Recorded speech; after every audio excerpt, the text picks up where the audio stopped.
Hi friends. So ఈ video ఎవరి కోసము అంటే రికరెంట్‌గా అబార్షన్స్ అయ్యే వాళ్ళకి. అంటే ప్రెగ్నెన్సీ వాళ్ళకి ఈజీగానే అందుతుంది. కానీ 1 మంత్‌కో, 2 మంత్స్‌కో అబార్షన్ అయిపోతుంది. సో మరి ఇలా ఉంటే కూడా ప్రాబ్లమే కదండీ. మీకు బేబీ అనేది అందట్లేదు. So you don't have a take home baby. So recurrent abortions ఎందువల్ల అవుతాయి? సో మీకు కనుక రికరెంట్ అబార్షన్స్ ప్రాబ్లమ్ ఉన్నట్టయితే డెఫినెట్లీ ఈ వీడియో మీకు హెల్ప్ చేస్తుందండి. నేను మీ doctor Shruti, consultant and fertility expert at 49 hospitals, LB Nagar branch.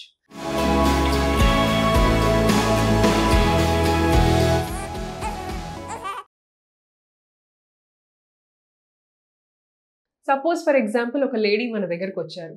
First time miscarriage అయింది. సో ఫస్ట్ మిస్‌క్యారేజ్‌కి ఎక్కువ వాళ్ళని ఇన్వెస్టిగేట్ చేయటమో, లేదా బ్లడ్ టెస్టులు చేయటమో, అవి ఇవి పెద్ద మోతాదున టెస్టులు అవసరం లేదండి. ఫస్ట్ మిస్‌క్యారేజ్ స్పోరాడిక్, అంటే ఏదైనా కాజ్ ఉండొచ్చు, లేదా టూ యంగ్, టూ ఓల్డ్ పేషెంట్స్‌లో ఇట్లా అవ్వచ్చు. ఒక నార్మల్ ప్రెగ్నెన్సీకి కూడా 20-25% అబార్షన్ రిస్క్ అనేది ఉంటదనమాట. సో సింగిల్ టైమ్ మిస్‌క్యారేజ్ అయితే వరీ అవ్వద్దు. రొటీన్ బ్లడ్ చెకప్, హిమోగ్లోబిన్ ఎంత ఉంది, రక్తం పర్సెంటేజ్ ఎంత ఉంది, థైరాయిడ్ ఎలా ఉంది, షుగర్ లెవెల్స్ ఎలా ఉన్నాయి, ఇంతవరకు చెక్ చేసి కొన్ని మెడిసిన్స్ అంటే ప్రీనేటల్స్ ఇచ్చి, ఫోలిక్ యాసిడ్, అలాగే లావుగా ఉన్న వాళ్ళు సన్నపట్టము, లైఫ్ స్టైల్ చేంజెస్ అన్నీ చెప్పి మనం పంపించవచ్చు. అండ్ అబార్షన్ అయిన తర్వాత ఎప్పుడు కన్సీవ్ అవ్వాలి? మాకు ఈ మంత్లో అబార్షన్ అయింది, నెక్స్ట్ మంత్ మనం ప్లాన్ చేసుకోవచ్చు. Definitely you can plan the immediate month. So whenever you are physically, emotionally and financially ready, మీరు ప్రెగ్నెన్సీకి ప్లాన్ చేసుకోవచ్చండి. అబార్షన్ అయిన తర్వాత గ్యాప్ ఇవ్వటం అనేది నవడేస్ ఇప్పుడు అవసరం లేదు. You can immediately go for next pregnancy. So if the patient comes with 2 abortions, రెండోసారి కూడా అబార్షన్తో వచ్చారు, మరి ఇప్పుడు ఏంటి? రెండోసారి కూడా అబార్షన్ అయినప్పుడు కొద్దిగా డీటెయిల్డ్ ఇన్వెస్టిగేషన్స్ చేయాలి. బ్లడ్ క్లాటింగ్ అవుతుందా అని యాప్లా టెస్ట్ ఒకటి చూసుకోవాలి. తర్వాత బేబీ ప్రోడక్ట్స్ని క్యారియోటైపింగ్కి పంపించి బేబీ జెనెటికలీ నార్మల్ ఉందా లేదా అని చెక్ చేసుకోవాలి. సో దీన్ని karyotyping of the products of conception అంటారు. ఇది టెస్ట్ చేయించుకోవచ్చు.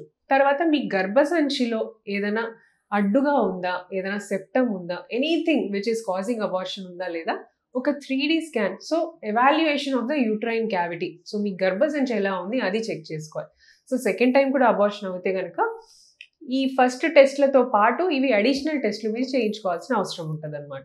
సో ఇవన్నీ అయినాయి, మళ్ళీ థర్డ్ టైం కూడా అబార్షన్తో వచ్చారు. So 3 miscarriages. 3 మిస్‌క్యారేజెస్ అయితే ఎలా? ఇప్పుడు complete RPL panel of investigations అని ఉంటాయండి, డీటెయిల్ ఇన్వెస్టిగేషన్. సో అన్ని టెస్ట్లు మీరు చేయించుకోవాల్సిందే, వేరే ఆప్షన్ లేదు. సో ఎందుకంటే ఇది సీరియస్ ప్రాబ్లం, బాడీలో ఎక్కడో ఏదో ఉంది, అది మనం కనుక్కోలేకపోతున్నాం. థ్రాంబోఫిలియా స్క్రీనింగ్ అని చాలా రకాల టెస్ట్లు ఉంటాయండి. ఇవన్నీ చేసిన తర్వాత మీకు కొన్ని ఎక్స్ట్రా మెడికేషన్స్ కూడా ఇస్తారు నెక్స్ట్ టైం అబార్షన్ కాకుండా.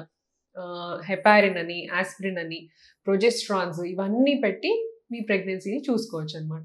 అండ్ సపోజ్ మీకు ఇవన్నీ చేసినా ఇట్లానే అన్ఎక్స్ప్లెయిన్డ్ ఏ రీజన్ దొరకట్లేదు అన్నప్పుడు ఐవీఎఫ్ ప్లాన్ చేసుకొని ఎంబ్రియోస్ని టెస్టింగ్కి పంపించి ఒక ప్రాపర్ ఎంబ్రియో దొరికిన తర్వాత మంచి యూప్లాయిడ్ ఎంబ్రియో, అంటే ఏ అబ్నార్మాలిటీ లేని ఎంబ్రియోని సెలెక్ట్ చేసుకొని పెట్టుకున్నట్టయితే ఛాన్సెస్ బాగుంటాయి. లేదా మేల్లో, వైఫ్లో కానీ హస్బెండ్లో కానీ ప్రాబ్లం తెలిస్తే వాళ్ళ స్పర్మ్ కానీ ఎగ్ కానీ మార్చేయటం.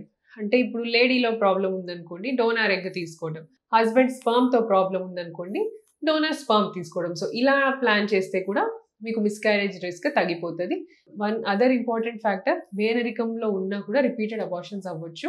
సో మేనరికంలో ఉన్న వాళ్ళకు కూడా జెనెటిక్ కౌన్సిలింగ్ తీసుకొని మాత్రమే వాళ్ళు ప్రెగ్నెన్సీకి ప్లాన్ చేసుకోవాలి. Thank you.